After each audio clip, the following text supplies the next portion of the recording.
My name is Abe. I was Employee of the Year. Now I'm dead meat. Pull a gun on me again and you're dead meat. Dead meat! You might actually beat me. You really think so? Hell no! You're dead meat. Welcome to the Kill Count, where we tally up the victims in all our favorite horror video games and show you how they were made. I'm Zoran Escavoyich, and I cannot read anything without these glasses.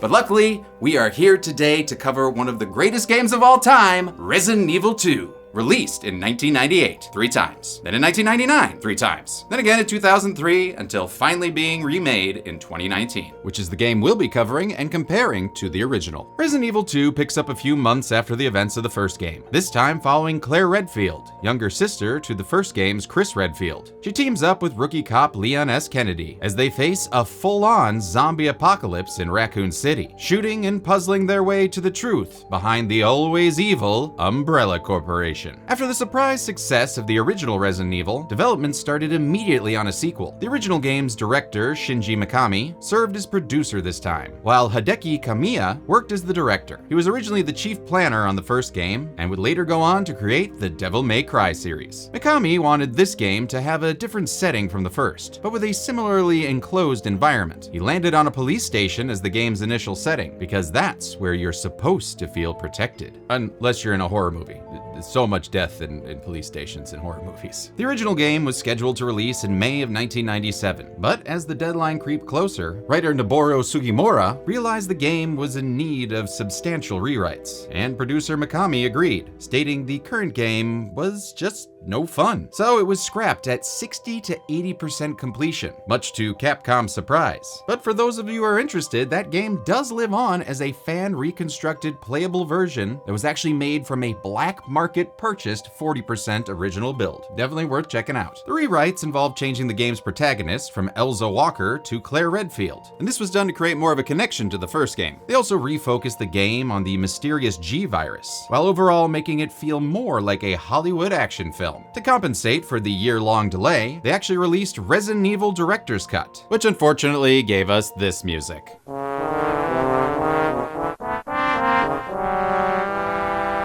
Okay, editor Linnea, that's enough. Please, just never play that music again, okay? The extra time proved worthwhile when the game was released in January of 1998, selling 380,000 copies in its first weekend, which actually earned it a spot in the Guinness Book of World Records, and also earned $19 million, surpassing all the movies at the box office that same weekend. Oh, sorry, Fallen, you're still a good movie. Resident Evil 2 is still regarded as one of the most beloved horror games of all time, so remaking it was an intimidating prospect. But after Resident Evil 7 was such a massive success, Capcom decided to tackle it, though they opted not to include any bugginas, and that was just for 7. Oh, gross. They assembled a team of veterans who worked on the original game, like directors Kazunori Kadoi and Yasuhiro Anpo, as well as various producers and crew who were simply die-hard Resident Evil fans. Not to be confused with Resident Evil fans who also love Die Hard. The plan was to honor the original game, while upping all the horror elements. なんでそこら辺はもう本当に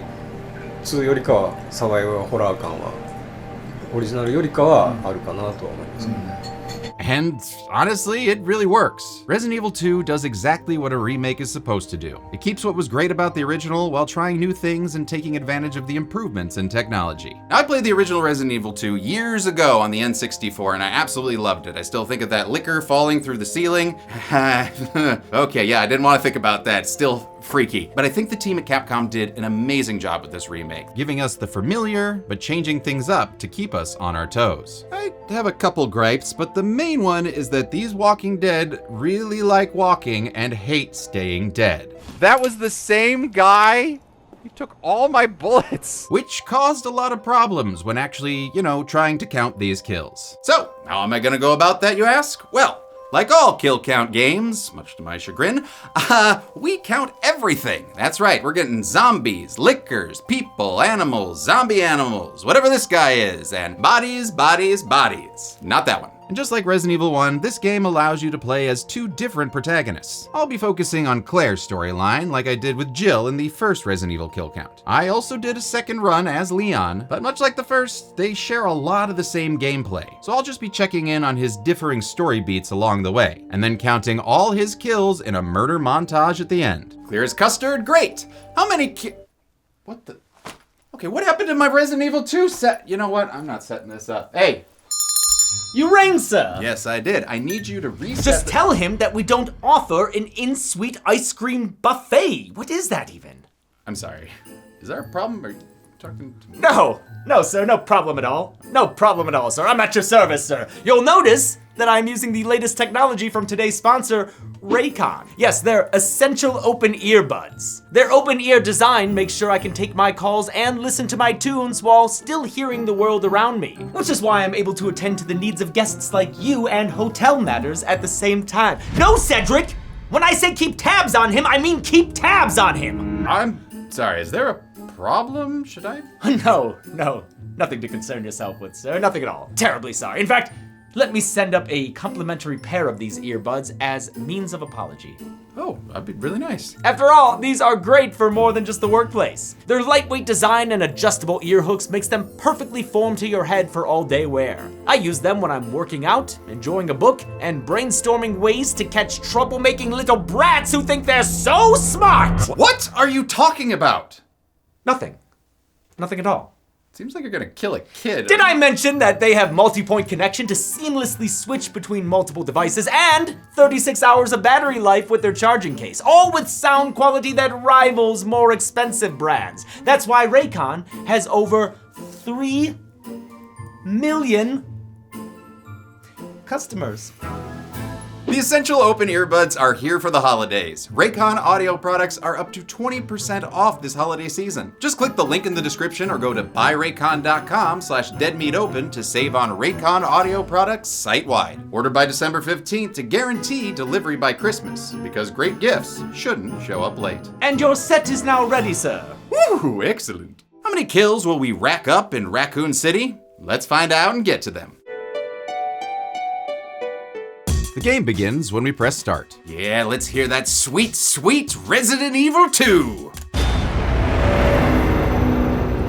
Where'd it go? Yeah, that's right. The remake removed the iconic opening VO, most likely to be in line with Resident Evil 7, which was the first game in the series to abandon it. However, if you shell out $3 for the original music DLC, you can have that iconic line restored. Resident Evil 2.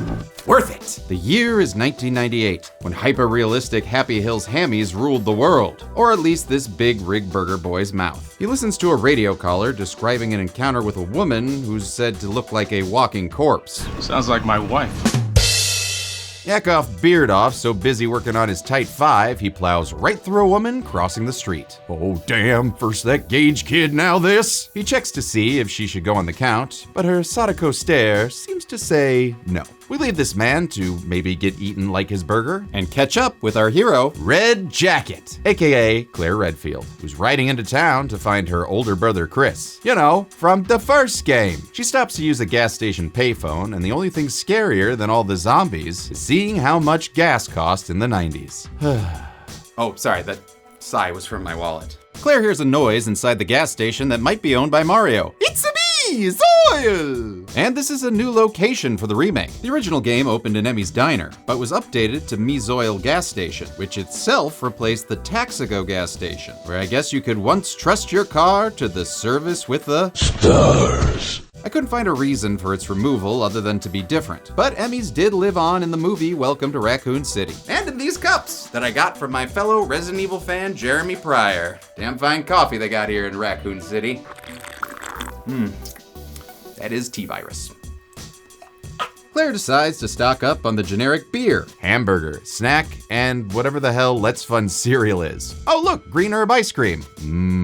Tastes like health. Claire's game of Supermarket Simulator is interrupted by an overly confident cop fending off a zombie. Stay back, man, I got this. He does not got this, and the zombie takes a big ol' bite out of Deputy Chewie, adding our first kill to the count. Shooting zombies must run in the Redfield bloodline, because Claire immediately draws her weapon and takes out 2 zombies, including one that we have to kill twice because he won't stay dead, but finally goes down, ass up. And I gotta say, Claire actually handles the sudden onset zombie outbreak pretty damn well. Unlike me, of course, because not even 10 minutes in, we've already gotten our first key. No! It starts PTSD. On her way out, another zombie tries to attack her, but is shot by a beautiful stranger.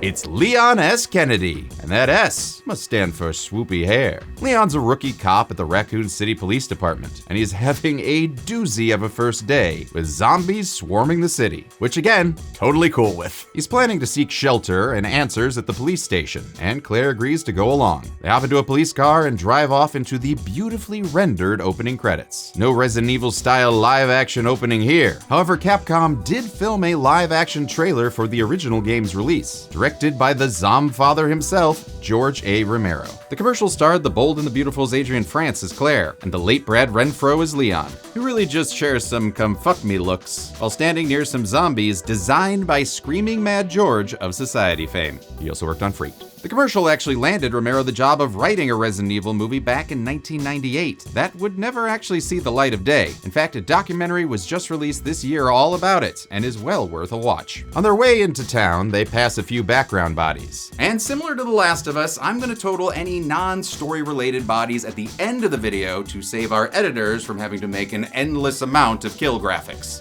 But I already made so many. Toss them in the trash! Zombies swarm the car as the now bitten Burger Boy returns to save the day. But we won't count these zombies since we established they can survive a truck hit. But a truck explosion is something that our buddy Doug Prep Course can't survive. Leon and Claire are alive, but separated by just so much fire. They plan to meet up at the police station before going their separate ways. In the game's original '98 release, there were 2 pairs of gameplay scenarios, Leon A and Claire B, and Claire A and Leon B. Depending on which character you played first, the story would actually change with alternate cutscenes, item placements, and even different boss fights. This was known as the Revolutionary Zapping System, and was a response to Jill and Chris's kinda samey Resident Evil campaigns. The remake attempted to replicate this with its second run playthroughs, but much like the original Resident Evil 2, they were under severe crunch, and only had 6 months to implement them, which resulted in a less interwoven story with just some different item placement, new puzzle solutions, and an extra boss battle at the end if you played through both. It's actually the reason I'll be counting everything as separate kills for Claire and Leon like I did with Chris and Jill, even if some of them do seem shared. How could this guy come back and regrow a head? Well, we'll fix that and count it later. Claire makes her way through the chaotic streets past some graffiti for Tofu? The joke character introduced in the original Resident Evil 2, who returns in the remake's Tofu Survivor minigame. Oh, and this time his family has grown, to include his delicious brother Flan. Get ready for the gelatinous fun. Claire manages to one-shot a zombie. Good thing too, because that was our last bullet. Oh no. So we bob and weave past a few more before reaching the Raccoon Police Department. Oh, Raccoon Police? Oh, I bet they look so cute in their little uniforms. Oh, wait, they're human? Boo earns. Claire runs up to the door ready for a loading animation. That does not come. Yes, gone are the door simulator days of yore. And with it, my endless Killer Clowns references from the first game. Another door! Another door!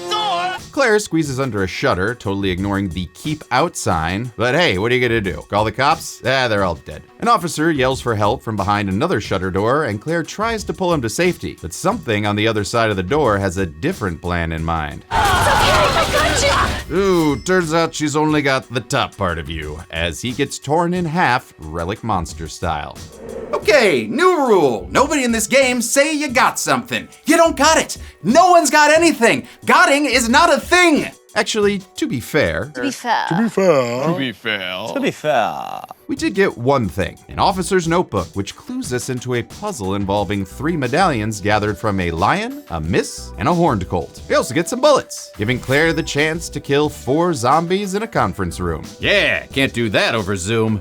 We grab some wooden boards, a new game mechanic for the windows that is perfect for keeping the riffraff out. Aw, but I thought we liked riffraff. They didn't like me! They never liked me! While doing another shutter shimmy, Claire gets grabbed by a zombie. This Redfield won't end up Deadfield, thanks to Officer Marvin, who splats some zombie skull with the door. Thanks, Marvin. Nice to meet you. Just one quick question. You bit? Huh? You bit? Whether or not he's infected, Marvin's badly hurt, but still takes time to fill Claire in on her brother's whereabouts. He's on vacation.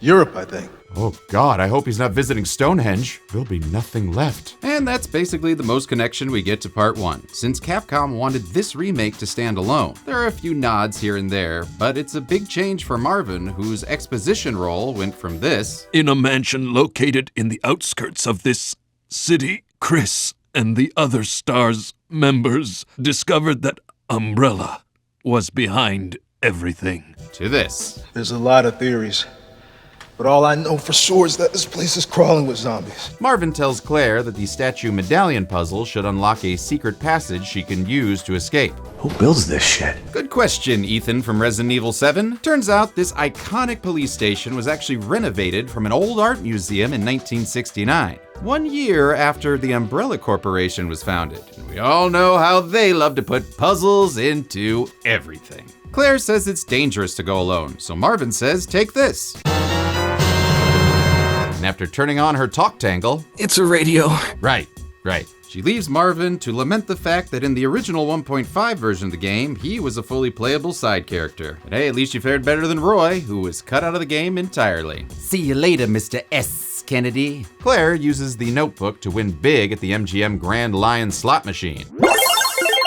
She then finds a travel pamphlet about Raccoon City's tourist attractions, including the police station, the orphanage, and that's it. At least there's still some Harbinger soda over here. Your food! Down the hall, Claire finds an especially nasty corpse with its jaw ripped open, really showing off the gory graphics in this remake. Just seriously, look at that. Look at it! Whew. RE Engine does not mess around.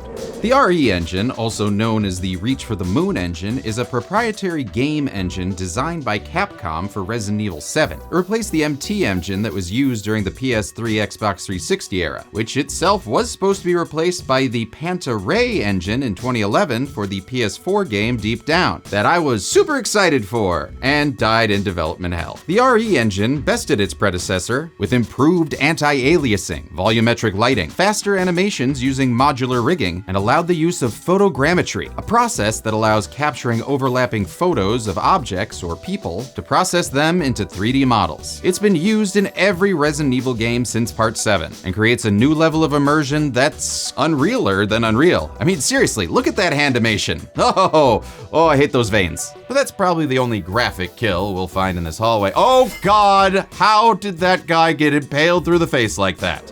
Well, neither of these corridor cadavers rise again, but the one hanging from the ceiling does fall right on us. Stop it! No reason to waste bullets on that guy, though. Better save him for the zombie waiting around the corner instead, who just plays dead till we blow up her head later. Stupid, not dead, undead. We shoot another one on our way to the West office, but no kill graphic for him yet, as first we lure him into said office, where we double tap him dead, alongside 2 others with some satisfying head explosions.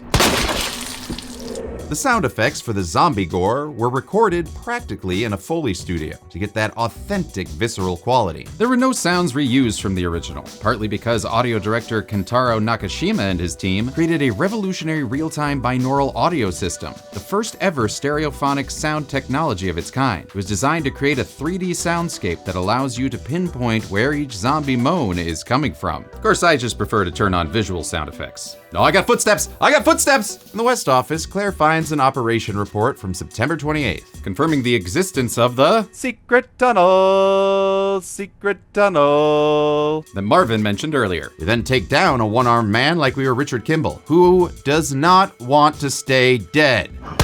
Son of a bitch. Yes, he is, Claire. Shoot him again! Down the hall is a room full of storage lockers, only some of which can be accessed because some dingus broke the keypad. Barry! Claire nabs a roll of film and some maximum standard bullets, the best of the blandest. We then head off to find this guy again. What the hell is up with you? Good fucking question, Claire. We're then finally able to shoot this McGavin, who just loves to eat pieces of bullets for breakfast. We make it to a dark room where we can develop the film we found. And it's a photo of the Burger King. All right, well, have it your way. Guess it's a clue to a later puzzle. We also find a note on the medicinal benefits of this franchise's healing item of choice, the herb. For more on this, let's consult our Resident Evil resident expert, Professor Phoenix. Professor Phoenix, what herb is best used for healing damage? And healing poison? And which one enhances the other's effects? And which herb only appeared in the Game Boy Color Resident Evil Gaiden? That's my boy. Put him to work young. Outside the dark room, Claire shoots a couple of zombies a couple of times. But one of these tub thumpers gets knocked down and gets up again. Oh no. So we shoot him till he's finally dead. Ugh, someone get me a whiskey drink and a vodka drink, please. Next, we check out the men's locker room.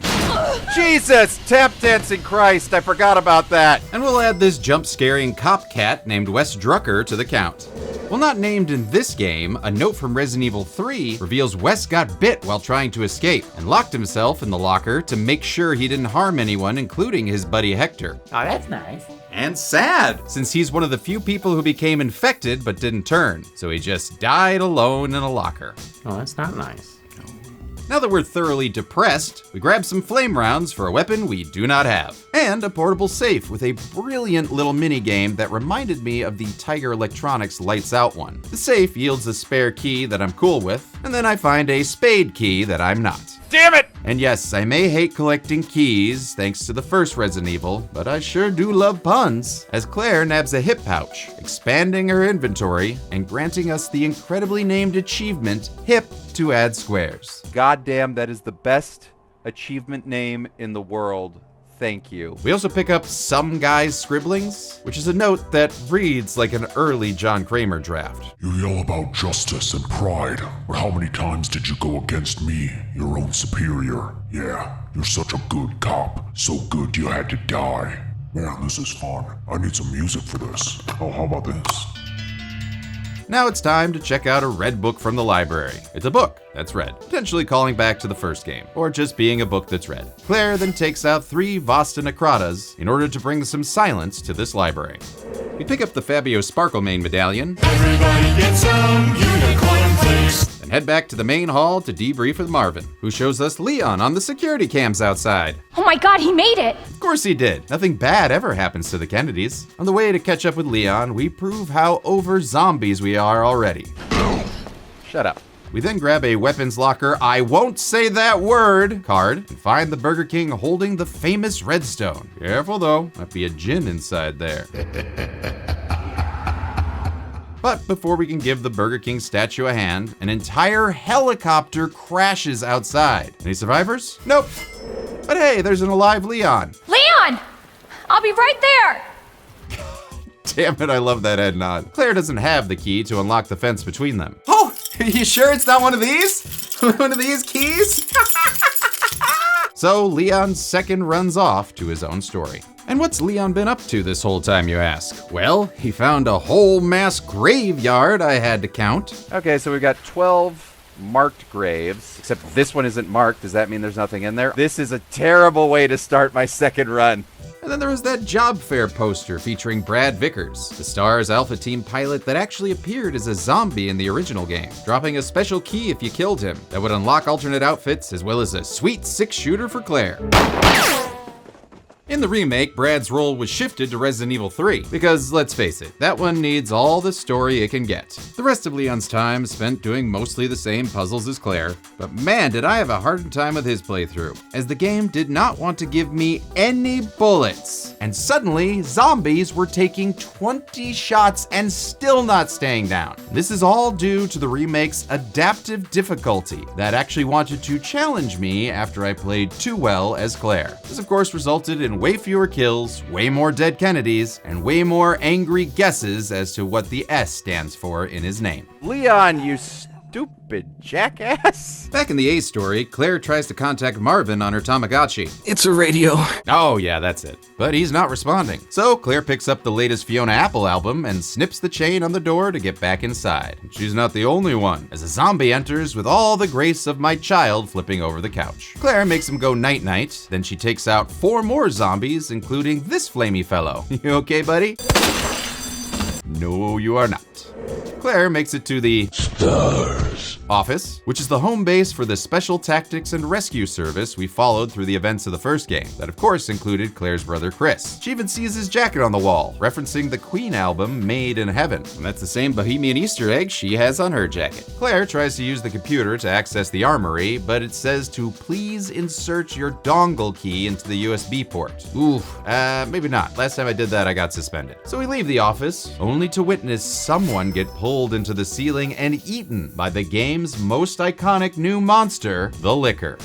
Its intro isn't as ceremonious as in the original, but it's still creepy as hell, and this is the creature I picture when I think of Resident Evil. The Licker has become a mainstay of the franchise, appearing in future games, spin-offs, movies, and even a ridiculous Dead Rising skin. Wait, what is that between his— oh god, blur that real quick. The Lickers aren't standalone monsters like the Hunters or Chimeras from Resident Evil 1, but rather a secondary mutation of the T-virus infected zombies, similar to the Crimson Head, but derived from an exposure to a mutated Epsilon or E strain, whose goal was to increase brain function.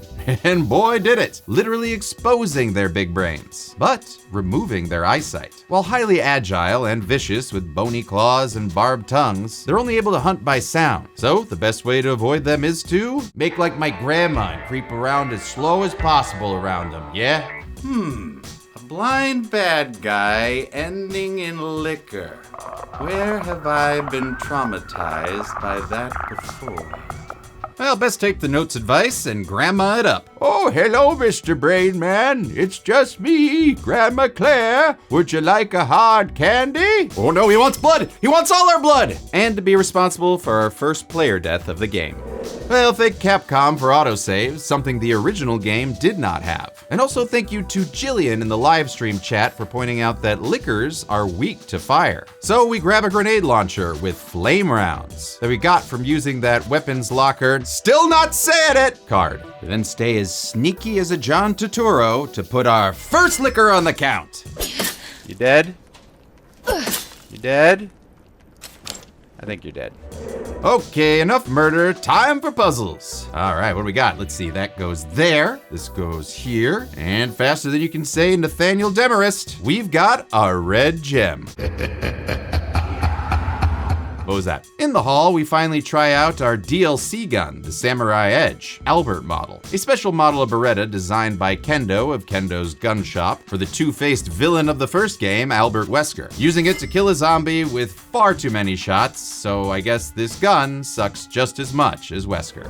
We then let a few drunk zombies know that it's closing time. You don't have to go home, but you can't eat brains here. They listen and wander off, but these three others do not. How dead is that zombie in the window? Quite dead. We then blast our way into the final slot puzzle and receive the maiden medallion.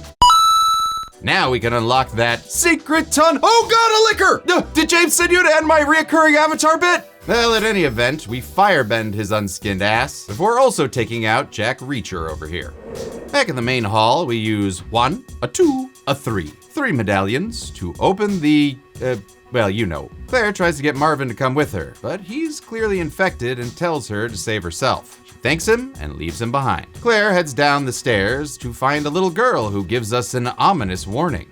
You need help. Okay, listen, yes, I know I use humor as a shield to prevent anyone from getting close to me, but He's right behind you.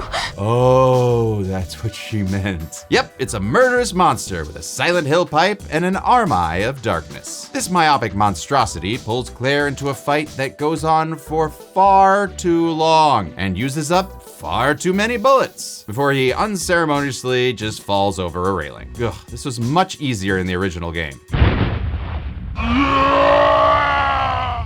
Oh, and he even sounds like Colossus, using his special in the X-Men arcade game.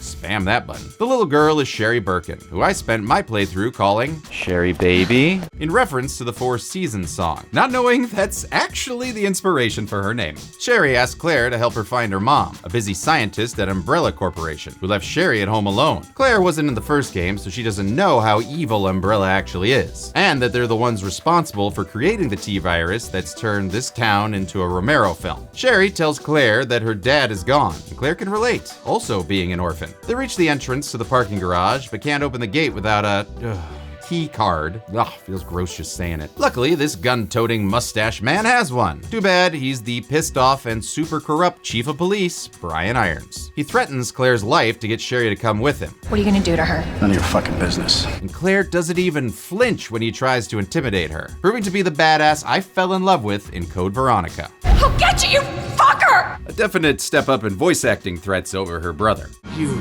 killed them with your own dirty hands. Claire is played by Stephanie Panisello, whose other game credits include Shadow of the Tomb Raider and the Texas Chainsaw Massacre game. She replaced Allison Court from the original game, who I believe is the only Resident Evil voice actor to solely voice one character in every entry they appear. Even Leon switched to multiple actors, including Critical Role's Matt Mercer. There was a big push from fans to have Allison return for the remake, but unfortunately Capcom decided to go non-union with the game. While no specific reason's been given, the trend towards non-union in the game industry is mainly a financial one. And that is just so depressing because these games make plenty of money, but as a non-union actor myself, who hopes to join one day, I understand the value of unions. Hell, if it wasn't for our support of the SAG-AFTRA strike in 2023, we wouldn't have even started covering video games at all on this channel. But hey, I'm not gonna fault Stephanie for taking this job. It's an amazing opportunity, and frankly, I think she nailed it. She perfectly captures Claire's warmth and humanity as well as her badassery.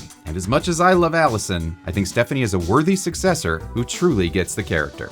She's fun and she's spunky and she's passionate and she's driven and she's heartfelt, but she's also gonna kick your ass, you know? Yeah. And I love her. With Irons and Sherry both gone, Claire searches for a card, but instead finds a message from Mr. Raccoon, the Raccoon Zoo mascot that first appeared in the Resident Evil Outbreak series. He returns here as a Mr. Everywhere style collectible from Resident Evil 7, and if you shoot them all, you get an unbreakable combat knife. Oh, say goodbye, garbage goblin. With our ringtail rage a-pumpin', we shoot a zombie so hard his arm comes off. God, love it.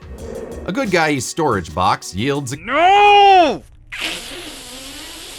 to a decommissioned police car, and inside we get a new gun and a kill to go with it. Bang! Our exit's blocked by a couch, so no pivoting around that. We then hear a couple of clickers, minus the C, and go rabid granny on them. Kill them both with all the fire. That's for not visiting Grandma more often. In the aftermath, we're also going to add 5 zombie dogs who are not named Cerberuses in this game, even though they look exactly the same. Wonder who killed them all. Leon, was that you? Or will it be you? Yeah, you know what? These timelines are confusing.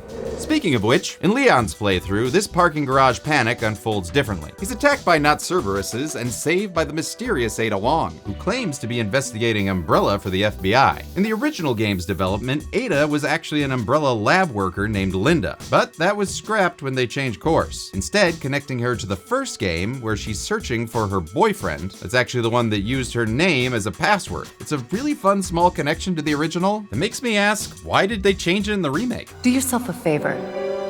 Stop asking questions and get the hell out of here. Yes, ma'am! Claire visits a morgue to find a note about a kleptomaniac named Justin Hansen. I guess we better desecrate his corpse like we were Jilly V in order to find a diamond key. And now that we have an important item, we get attacked. Claire kills the zombified Hansen with a grenade to the mouth, boom, and a headsplosion for his friend. Squish! Past the morgue, a licker is lying in wait. He gets a grenade in its mouth, but keeps on lunging, so it's up to Nana Claire to take his temperature the old-fashioned way. How about something up your poop chute?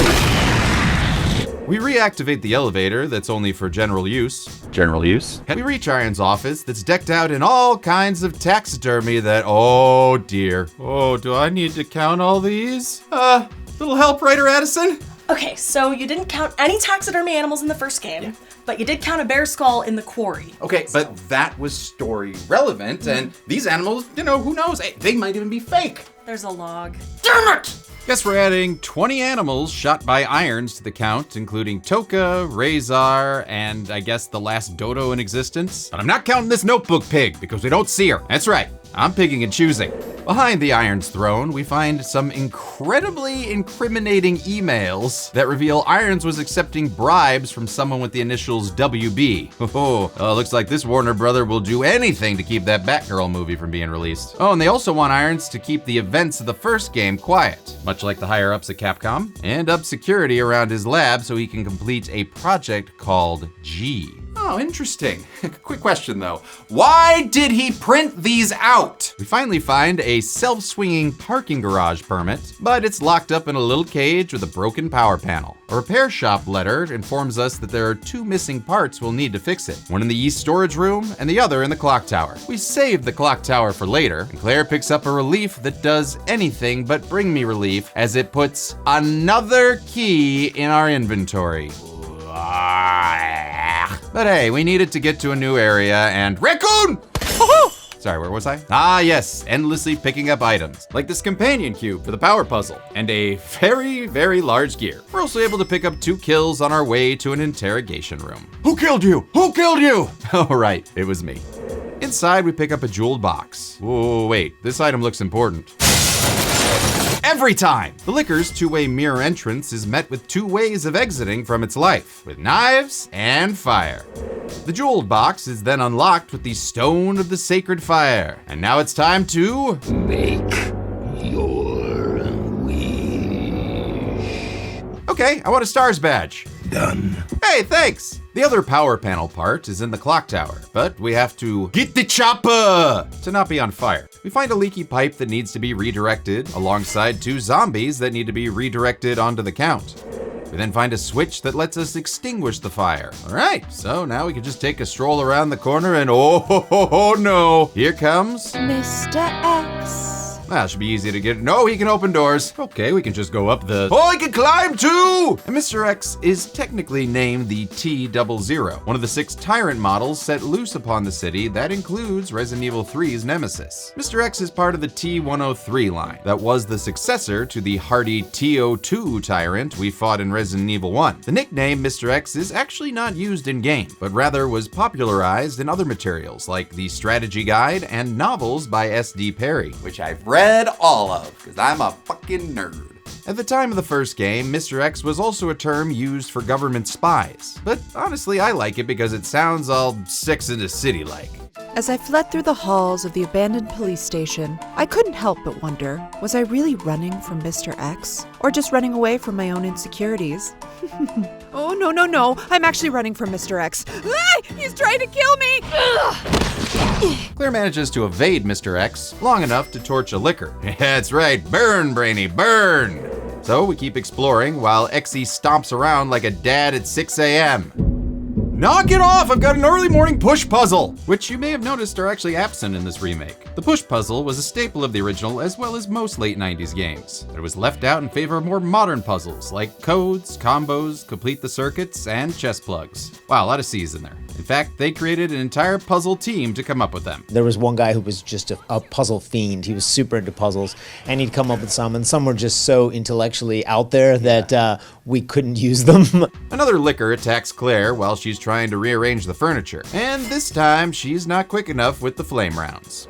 On the reload, we realize that the STARS badge is also a dongle, and take it to the STARS office armory to find a letter from Chris Redfield about his dongle. I just got back from a date with a hot chick. Bet you can guess what we got up to under her extra large umbrella. Claire doesn't think that sounds like Chris, but hey, maybe he's just feeling a little under the Wesker. Nope, sorry, weather. We grab an 80s henchman special and carry on with Resident Evil 2 Puzzle Boogaloo, cracking another personal safe to find a spare part for the storage lockers. Whew, I'm just glad it's not a key. No! We expand our inventory and our count with 2 more zombies outside the clock tower. Oh, just thank God there aren't any scissor men around here. With the clock tower missing a gear, I guess it's time to head back and get it. You know who'd love that joke? Marvin. Oh God, no. If he wasn't a zombie. Which means he died off screen, and sadly robbed us of seeing his cool Lon Chaney transformation like they did in the original. Whew, man, I really don't want to have to kill him again. Well, maybe I'll just ask if he has an opinion. Oh man, I shot Marvin in the face! Why the fuck did you do that? It was an accident, and maybe he was a Martian. And even before the body is I guess colder, Mr. X shows up to kick us while we're down. God damn it! I'm mourning over here. Why does he have a fedora? Ugh, wish there was some way to get this guy all up off our backs. Has this ever happened to you? You're minding your own business, playing a nice relaxing game of Resident Evil 2, when all of a sudden some jacked up dillweed in a fedora shows up to smash you into the ground. He's humiliated you. But now, it's time to return the favor with weird-ass Mr. X mods. Tired of those overly ominous footsteps? Then slip on a pair of squeaky shoes. Go, go, go! Turn that tank into Thomas the Tank Engine. Jesus Christ! Or turn Mr. X into Mr. Triple X. Who's gonna sign for that package? Yes, with weird-ass Mr. X mods, you can violate all sorts of intellectual property, while also cutting him down to size. Weird-ass Mr. X mods. Because if X gonna give it to you, you might as well give it right back.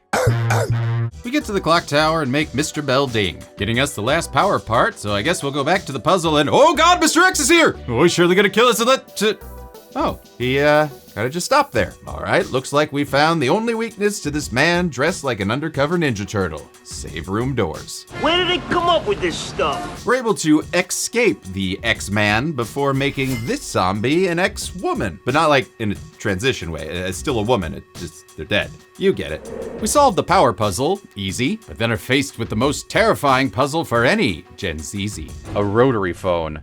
How do I use a rotary phone? Luckily we don't have to, since a call comes in from Chief Irons with a mission to switch perspectives. We're now Sherry, who's being held captive by Irons at the Orphanage. And the Orphanage was not in the original game. Sure, you were able to play as Sherry, but her sections were actually pretty boring, since all you could do was run away from zombies and solve some block puzzles. Wow. That is one strong 12-year-old. Back in the remake, we solve an appropriately sized block puzzle with the help of Humpty Creepty here, which snags us a pair of scissors. Who put scissors away like this? We can only use the scissors to open a path forward, and not as a weapon, as this section is non-combative, much to my dismay when we find another raccoon statue. I'll be back. While looking for an exit, Sherry finds a couple diaries that reveal Umbrella has been using the orphanage as an endless supply of human test subjects, one of the earliest of which was actually Lisa Trevor, who we shot a bunch of times in the first game. I sure do miss that sweaty tragedy. Also, the director of the orphanage is not J.A. Bajona, but actually Chief Irons, who must have gotten such an evil job from his previous experience as a serial killer. Taxidermying women like this 5'3", 110-pound— oh no, this is the pig he was referring to in his journal! Guess I'm counting it, but I don't like it. In original drafts, writer and script adapter Brent Friedman wrote Irons to be as hateable as possible, modeling him after Frank Booth from Blue Velvet. After his initial draft crossed the line, he was asked to dial it back. So yeah, this version of Irons is the dialed back one. We actually learn more about his victim Catherine in the Ghost Survivors DLC. This mode explores non-canon what-if scenarios with various other Raccoon City survivors that include that sheriff who definitely died in the opening, and Irons' table victim, who turns out to be the mayor's daughter and is actually able to kill Brian Irons. Too bad it was all just a supplemental Dream LC. Irons grabs the key to the front door. Great, keep it. But it's the only way out. So Sherry asks him to play a game of formaldehyde and seek. You stupid bitch, that's a dead end! Earmuff Sherry! Irons catches her 3 times, and even though she doesn't get killed, I hope, it's still a game over screen, so we'll count these as player deaths. Our failures actually get the game to ask if we want to switch to assistant mode. Go to hell, don't judge me, game. But 4th time's the charm as Sherry nabs the key. Of course, the front doors won't open. So she runs to the director's room, and it looks like that director is Stanley Kubrick. Irons catches Sherry, and that mutated man from our first boss battle catches him, slithering something into his throat. We then flash back to the rest of the phone call between Claire and Irons. He tells her to bring the pendant that Sherry dropped earlier in the parking garage and meet him at the orphanage. But boy, does this guy suck at giving directions. Where is that? In the neighborhood. You'll find it. To be fair, To be fair. there really are only 2 landmarks in this Sly Cooper city. We use the card to open the gate and ourselves up to a Mr. X attack. Aw, he's lost his little hat, but has kept his It Follows-esque theme music. The The original game's score was composed by Shushaku Uchiyama, Shun Nishigaki, and Masami Ueda, who was actually one of the composers of Resident Evil 1. The compositions were meant to convey desperation as their underlying theme. Various musical styles, ranging from ambient horror music to industrial pieces, were used to represent the different environments of the game. For example, the streets of Raccoon City used militaristic percussion-based music, while the police department features ominous piano underscores that still haunt the corners of my heart to this day. Key events of the story were also supported by more cinematic compositions, a move that was inspired by blockbuster films. The remake was actually scored by Shushaku Uchiyama, returning after 20 years to update the original score for a modern audience. But not to worry, you're still able to play the entire game with the original soundtrack thanks to that DLC I mentioned earlier. We managed to give Mr. X the slip thanks to a slightly too small gate opening. Alright, and on our way to the orphanage, we orphan a few zombie babies as well. We're then caught in a Doberman pincer movement, so Claire plays the role of Florence and machine guns a couple. But that gun's not great, so we use the JMB HP3 to make sure that these dog days are over now.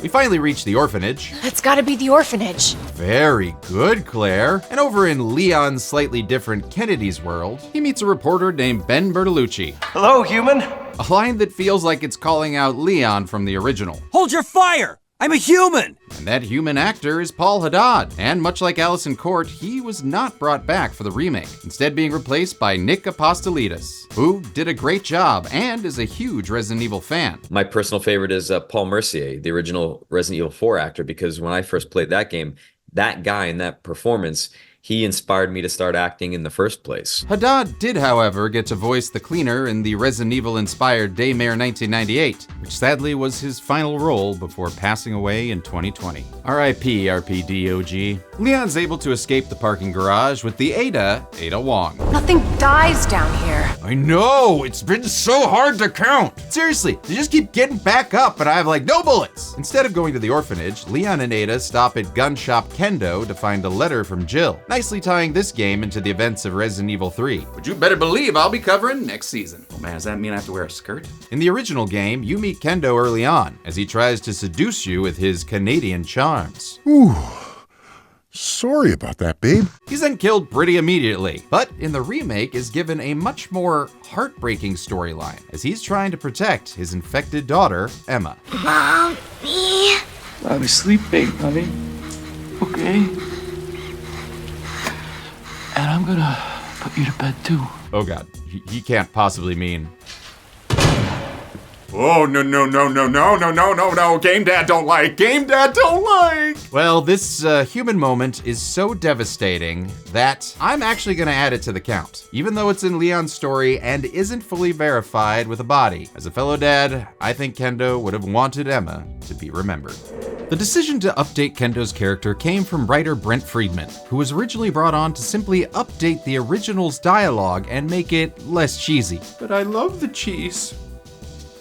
But after 6 months, the dev team decided to give him more freedom, with the goal of making the story more grounded. His decision to update Kendo was actually controversial with the team, but personally, I think it paid off. Is this the kind of change that fans will love because now Kendo feels more complex and deeper and all this other stuff?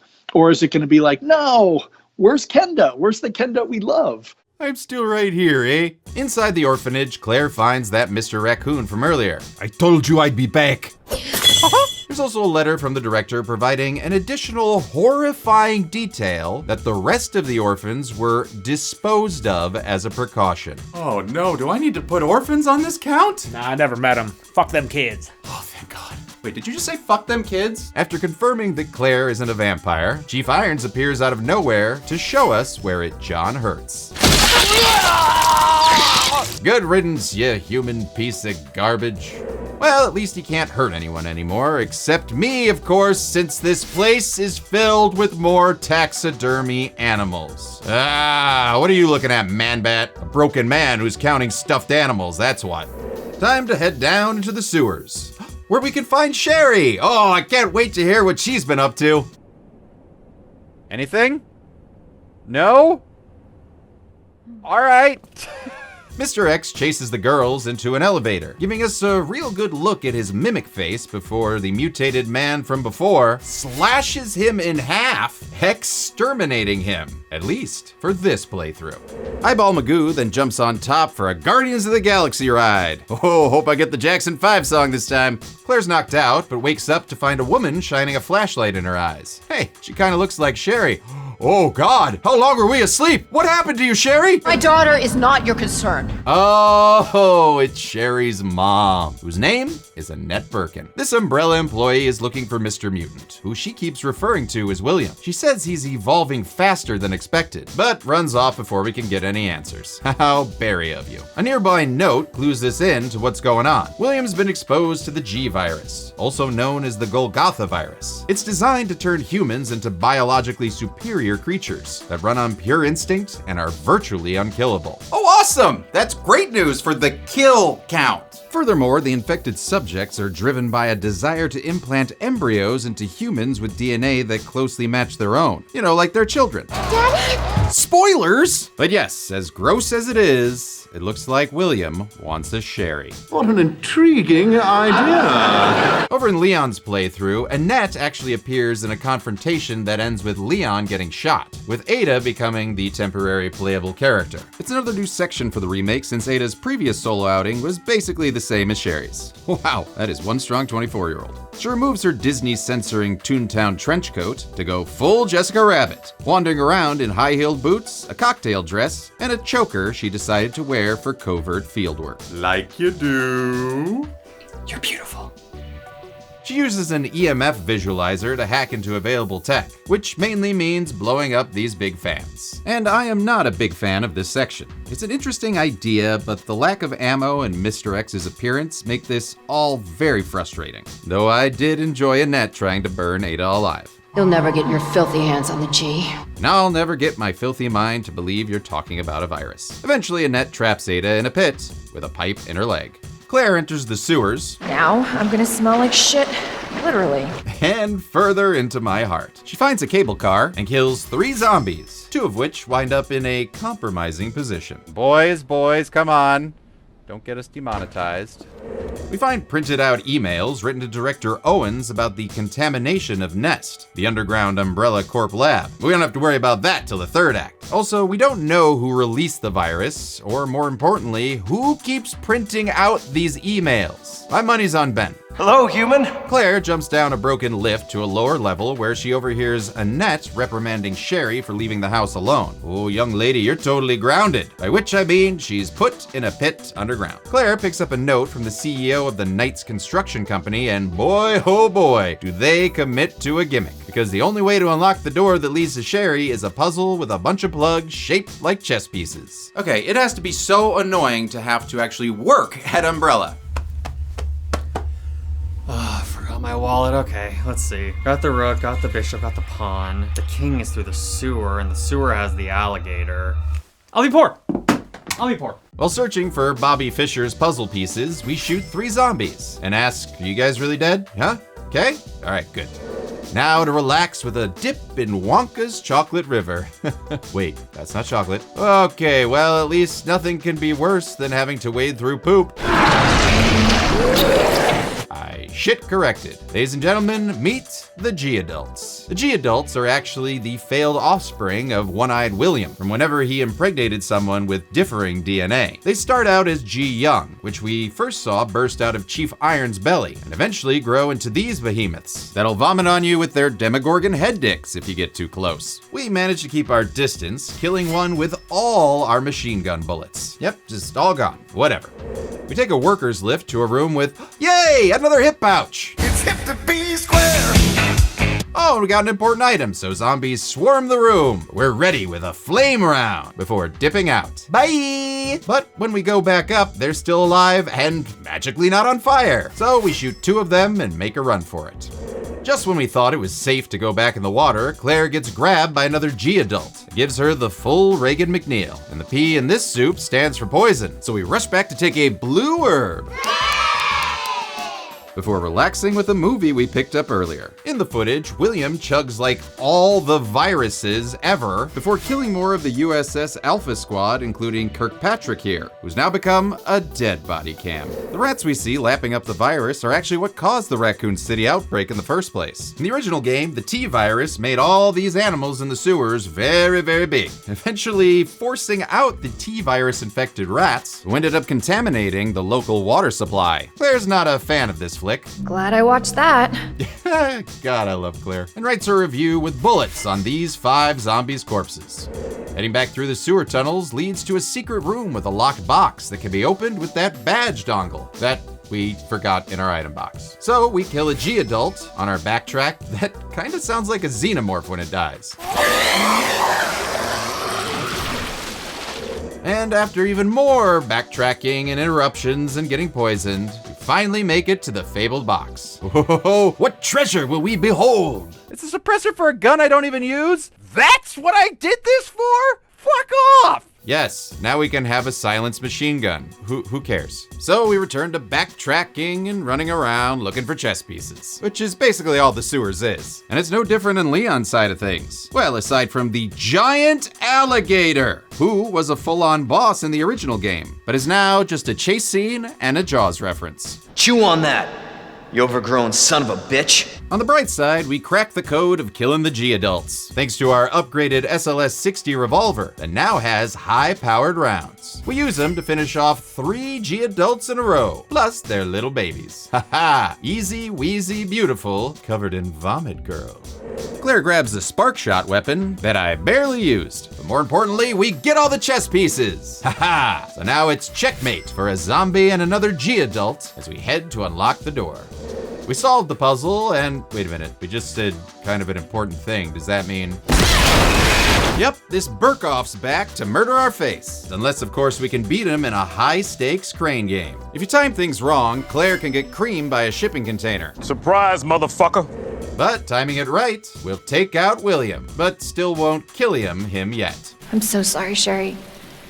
This is taking forever. Now Claire's dunking on me? Come on, I'm doing my best. Leon does this same fight in his playthrough, though we were a lot worse at it. Yeah, we killed him just so many times, thanks to that damned adaptive difficulty. And Leon almost killed the actor who played him, Nick Apostolides, who is a method actor, and while recording Leon's death scenes, he literally choked himself for real, even to the point of passing out from lack of oxygen. He thought that was part of my act. Until my legs started shaking like this and he realized I just passed out. Leon eventually stops getting grabbed and smashed and finds Ada all pin-up posing with a pipe in her leg. He tends to her wounds, but technically this scene should just have him shoving herbs in her mouth, but I get why they didn't do that. See? Not a pretty sight. Heal! Heal! Ada decides the S stands for sexy and kisses Leon on the way to the lab. Of course, from the way he reacts, that might be his first kiss ever. Oh, what a cutie patootie. Claire finds Sherry looking worse for wear, and Annette says she's already been implanted with a G-virus embryo. Wait, how did she get implanted with it? No! She can be treated at the Nest lab, but Annette says there's not enough time to save Sherry and also stop William. So she says goodbye to her daughter for the greater good. Claire won't accept this. Are you fucking kidding me? See? So she Joel carries Sherry to safety. Sherry's wristband gets them into Club Cable Car, which can take them to the lab. Good thing too, because Sherry's got the worst case of pink eye I have ever seen. On the ride to the lab, Claire loans Sherry her jacket. Aw, she looks so different without it. But not as different as the DLC outfits that included noir costumes for her and Leon, complete with a black and white filter. There's also a random military outfit and royalty-free Rick Grimes, as well as fun nods to the past with Claire's Elza Walker costume, referencing the original Resident Evil 2 protagonist. But I will say my absolute favorite are these full-on low-polygon 98 outfits. Well, forget about using a knife, you can just cut some zombies with them elbows. Yeah! Claire tries to reassure Sherry that her mom really does carry, even if she's not good at showing it. And honestly, I love how Claire is both badass and emotionally intelligent and caring. It just makes her such a lovable hero. In fact, actress Stephanie Panicello put a lot of work into making the character her own. Stephanie worked hard to avoid imitating any similar game protagonists, including the 1998 original. She even used her family's motorcycle background to help inform why Claire shouldn't be wearing the short shorts she had in the original. If I was gonna wear shorts when I was riding with my family, that's a mistake. I'm gonna burn myself, or I'm gonna hurt myself somehow. We reach the lab, and since we can't stow Sherry in an inventory box, we'll just leave her in this well-used bed. Oh God, well-used bed? Richard! We snag her ID bracelet and find a computer open to some non-printed out emails. They contain details about Devil, an M. Night Shyamalan produced movie no one remembers. Also an antiviral agent that can save Sherry. Better just respond to that. All right, reply all. Eat a dick umbrella. Okay, what else you got, Room? A map showing this place is a flux capacitor, a nap log, which seems to imply that Sarah was hooking up with Toby. Isn't that the guy who's the head of HR? What's he gonna do about this? As we move deeper into the lab, Claire kills 5 zombies. One with a grenade in his mouth, turning him into a kablamby. In the nap room, she grabs a chip that will upgrade her security clearance, which belonged to the late Dr. Lee, who, according to the nap log, checked in, but never checked out. We find a note on this hunk of a body that indicates the antiviral agent is in the west area. Well, guess it's time to... But we can't without security staff clearance. So looks like we need to nick this Mushed Audrey 2 victim's security bracelet. Oh, God. That's terrible. Don't you judge my little shop of horror puns, young lady.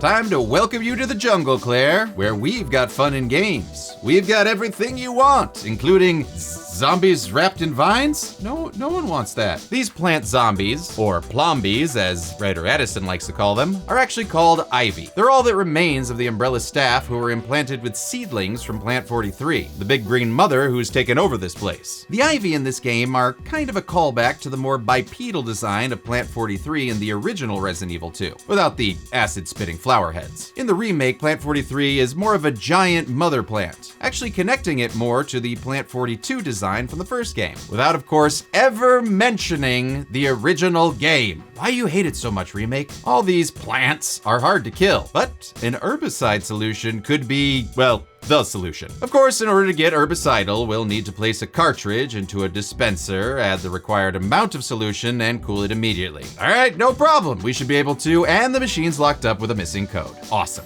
Well, these code puzzles are actually seen throughout this area, and one of them gets us access to the non-mansion basement. Hey, what did I say, Editor Linnea? Never put this music in, okay? Or are you cutting that music in right now? You're cutting it! Stop it! Get it out of here! No! I think I like it! Outside the low-temp testing lab, we get attacked by a licker, which we don't kill, and 4 zombies, which we do. Dead. An anonymous note lets us know that the only way to stop the tall Tangellas is with fire. So we save our flame rounds, switching to acid rounds to kill 2 lickers and another Never Dead that we actually make Ever Dead. You know what? Those kills were so great they deserve a trophy. No, not that one. This one from the Guac Institute? Oh, and it's already turned brown. Yeah, you should have used lemon juice on it. A peek at the bottom gives us a clue for later, so we're gonna need a really specific scientific method for remembering it. Tetris line, mom and baby square, fat line. All right, so that's something. We grab a signal modulator and use it to complete a theremin-sounding wavelength puzzle that gets the power back on. Oh, Mr. Hammond, I think we're back in business! With the lights back on, we can see enough to shoot a few more Z-heads. Bang, bang, wait. I'm sorry, what? The head bone's connected to the leg bone? What the? Fuck. Thank you, Claire. We shoot some more plombies that will not die even with fire, so we'll just use our very scientific code to open a Die Hard with a Vengeance style liquid mixing puzzle that honestly takes forever. Plenty of time to test those wits of yours. And my wits were tested, but we finally get this asshole puzzle's number, filling the tube and taking it to the little robot hand in the low-temp lab to cool it. Aw, thanks, dummy. Claire dispenses the herbicide, killing Plant 43, which causes the vines to release Darth Vader from the planet Vulcan. We grab his wristband in order to upgrade our clearance. Oh, and look, we're finally able to kill one of those Ivy Leaguers. Ha ha ha. coffee. And all this murder tuckers Claire out. So we head to the nap room to see that Dr. Lee's finally woken up. You asshole. Yeah, you never signed out, buddy. And Claire's a real stickler for protocol. So it's up to us to log out Lee ourselves. With our new senior staff wristband, we in search of the antivirus, but find another tape instead on, what's this? Our final background body of Claire's playthrough. So as is tradition, which is something I'm going to change in season 3, let's take a moment to remember the floor models that didn't come back to life to kill us.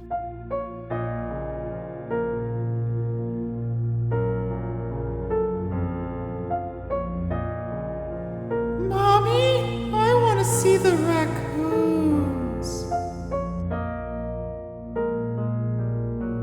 Where's that magic pie maker when you need me? Anything you see can and should be rubbed against you. We pop in the tape to see Dr. William Birkin surrounded and gunned down. But don't worry, this Jimmy Simpson look-alike will be back, but never as his human self again. So thus, I'm adding him to the count. A peek through Birkin's inbox reveals that he lost his research funding and turned to a covert operation with the US military instead. Umbrella was not pleased when they found out, sending in their security service to grab the Birkin bag. Farther into the biolab, there are, oh good, body parts floating in tanks. Okay, what do we got here? Some eyes, a hand, plumbus, I guess? Haha, no heads though, so no count for you. We then find so many items strewn around that you just know a boss battle's a-coming. Sherry's pendant from her mother is actually the key to the panel where the antiviral agent is. Aw, see that, Sherry? She actually does care. In her own messed up, gonna leave you to die in an underground garbage pit kind of way. Parents. On the way to deliver the antidote, William attacks. Oh, surprise face. However, Annette takes him down with a sweaty acid round before revealing that William is her husband and Sherry's father. Yeah, we figured that out a while ago when she called him daddy, and then there was the embryo. Now, just try and keep up, Annette. After he lost everything, including his life, he injected himself with the G virus, transforming him into a monster that's now transforming again.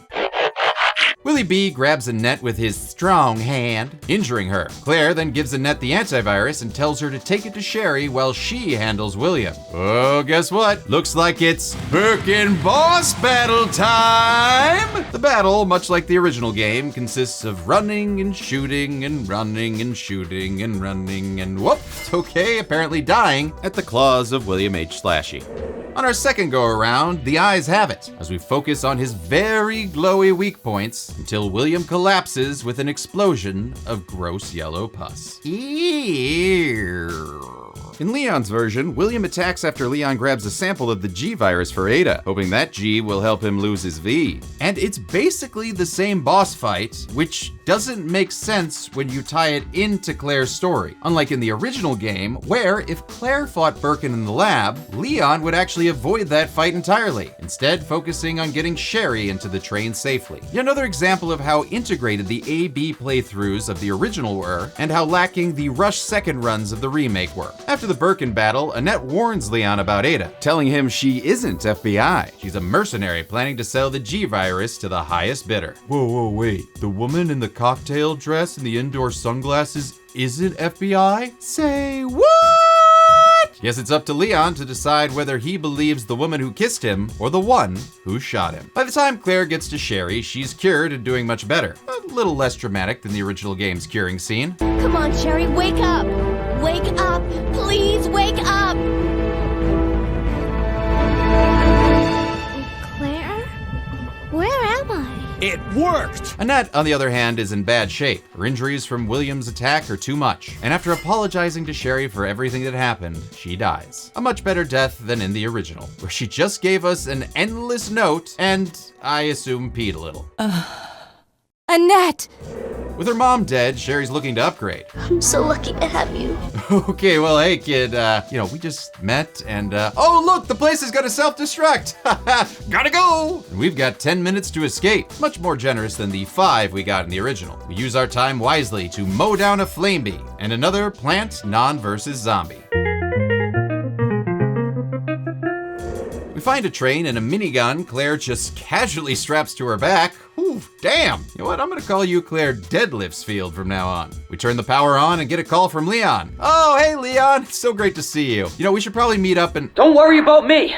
Just get out of here. Okay, bye. Guess the S stands for static. Back to the train, Choo Choo Snarls returns for one more boss battle. So we use every bullet in our minigun and one single handgun bullet in order to conquer William. Sherry and Claire board the last train out of Raccoon City, and the game ends with Sherry getting real personal. I want to see where you live. Yo, okay, like I said before, not really looking for a low. Hey, look, it's Leon! Leon's here! Yay! And thus, everybody lived happily ever after. How many bullet sponges did we toss into our bucket of kills? Let's find out after we see the true ending. That's right, you only get the full story after completing Leon's second run. So let's catch up with our favorite himbo as he confronts Ada Wong with a line he definitely rehearsed in the mirror first. Because I realized, as much as I wanted to trust you, I didn't. Annette shoots Ada and the G-sample falls into the abyss below. Leon tries to catch her, but forget it, Leon. It's Trash Panda Town. No! Whee! Of course, Star Wars and Escape Room taught us that if someone falls down a hole and you don't see them land, somehow they will return. So later, a still alive Ada slips Leon a pocket rocket in a little Deus Mr. X Machina, something she makes a habit of. Leon's fight with Mr. X is a hard one, with some music that goes even harder. Love it. We use the rocket launcher to split Mr. X's denominator, and then wonder if X should equal another kill graphic. Seriously, is this a regenerated one from Claire's playthrough? Is it a new tyrant? I mean, what gives? Well, an interview with director Kazunori Kodoi tells us that there is only one tyrant, before further explaining that each scenario could be considered a parallel world, which is why you see the tyrant appear multiple times. Yes, vindication for my RE1 double counting theory. So, I guess we're gonna save him for Leon's murder montage. Leon hops in the train to meet up with Claire and Sherry, who he's never met before. Unlike in the original, where he's responsible for getting her to the train does a shimmy shimmy, so this Cocoa Puff checks it out, only to find Uncle Willie back again. This time though, he looks kind of like the Eye of Sauron surrounded by old roast beef. So he shoots it and shoots it and shoots it some more. You want more bullets? Be my guest.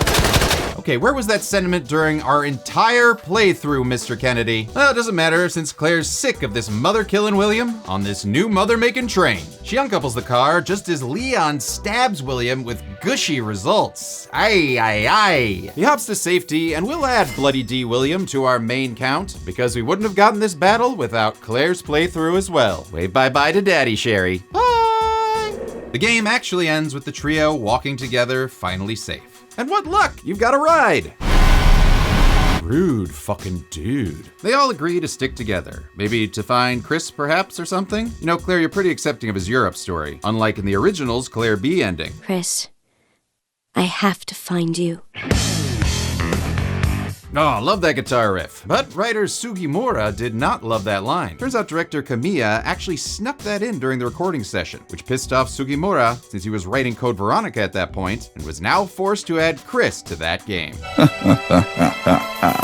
The traumatized trio wander off into the sunrise, and Sherry wants Leon's S to stand for stepdad. Hey, you guys can adopt me. Enough, kid. You literally just watched both your parents die horribly. Wait. Did Sherry orchestrate this entire thing? This is just the beginning. Before we count up all the kills, let's see how Leon Slaughter Kennedy did in his playthrough with a murder montage! Get down! Leon S. Kennedy, and I'm here to kill. I just got this job and it's totally not chill. I'll do what I can so I survive. Grab that one is still alive. Then your deadly zombie sure has strong will. What's up?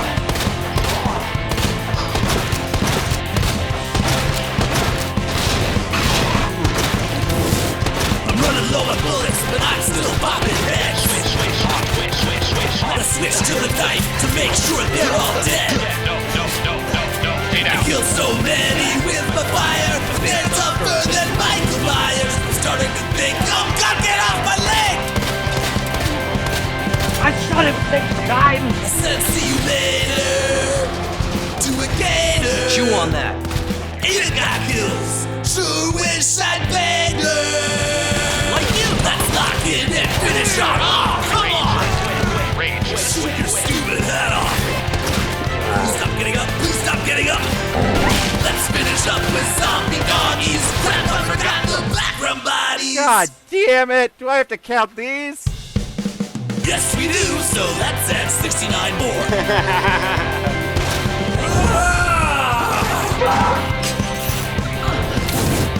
Come on.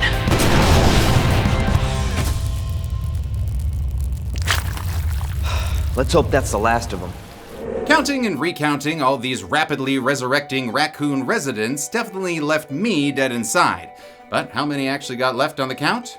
Let's find out and get to the numbers. Oh God, I think that's Mr. X. He found me! He found me! Okay, you're not Mr. X, you're just James. No, I'm Mr. J. You mean like Batman, like Mr. J? No, not like Batman. I'm here to stalk and punch you till you get to the numbers. Okay, well, I don't need that. Ow, okay, I don't need... Okay, stop. Hey, stop it, you tiny tyrant! I'm an average-sized tyrant. Yeah, okay, sure you are. You mutant string bean. Go! We're off screen, stop punching me! Ow. Well, during my Claire playthrough, I racked up 215 kills, with our Leon playthrough adding 182 more for a total of 397.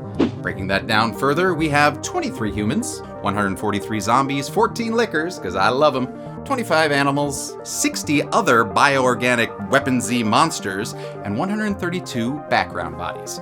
As for gender, there were 220 men, 31 women, and 146 unknown, giving us this mostly blue pie chart, which you can take to heal poison damage. So, how does this compare to other playthroughs?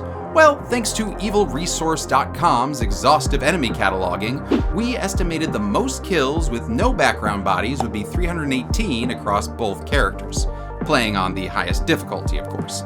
With background bodies, it would be 450 total. That's assuming you killed only 3G young per 6G adults in the game, because much like the bees in Resident Evil 1, technically the G young could be infinite, unlike my patience. And if you avoided killing any enemies you or a cutscene didn't force you to, the least kills would be 31, or 163 with bodies, giving us a pretty high ranking in the RPD. Much better than that C ranking the game gave me. Comparing that to the first game in the series, we got exactly 100 more kills, with our adjusted value of 297 that included those bees I missed the first time around. Yes, I read your comments, and no, I don't cry myself to sleep after doing so. As for player deaths, we died 23 times across both playthroughs. 5 for Claire, 2 for Ada, 3 for Sherry, and 13 deaths for Leon. Ugh, stupid, sexy Leon.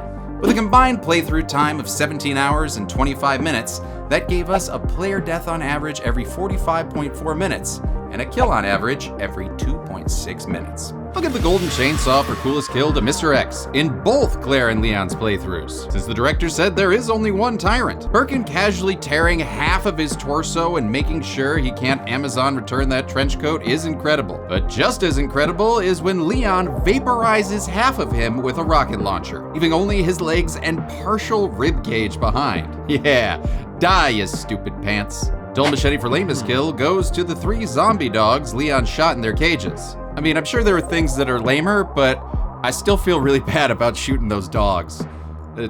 I shouldn't have done that.